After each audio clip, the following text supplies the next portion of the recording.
Zsófia Haimann stated the following on July 16, 1945, in Budapest.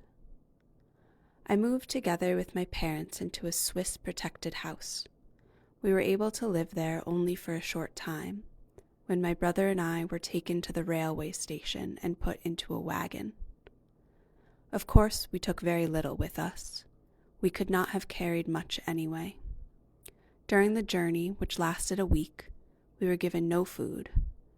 At Hagia Shalom, we received a little bread and 2 decagrams of margarine. When we arrived in Ravensbrück, the SS took everything from us.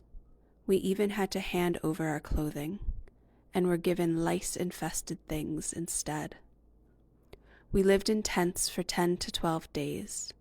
There we lay on the ground. From there we moved into such cells, quarters, where there were already bunks. We began to work. Nearby there was a sand pit. We loaded the sand onto small wagons and pushed them away. Each day we received coffee, 3 deciliters of soup, 30 decagrams of bread, and an extra ration. This was either 1 to 2 decagrams of margarine or sausage. The female guards were very bad and cruel, standing at roll call and everything connected with it provoked a particular fear every time.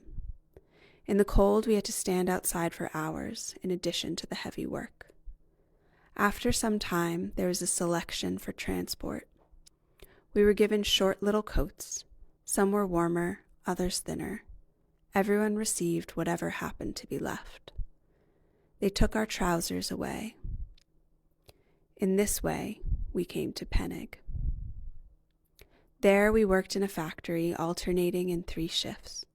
We had to walk 8 kilometers to the workplace and then still wait outside until the women working before us came out, because only then were we allowed to go in. Often in 20 degrees of cold, we stood for a long time in a single item of clothing and waited. At first, the sick were still spared and did not have to go out to work. From the constant freezing, I contracted pneumonia. I lay in the block. There was no medical treatment.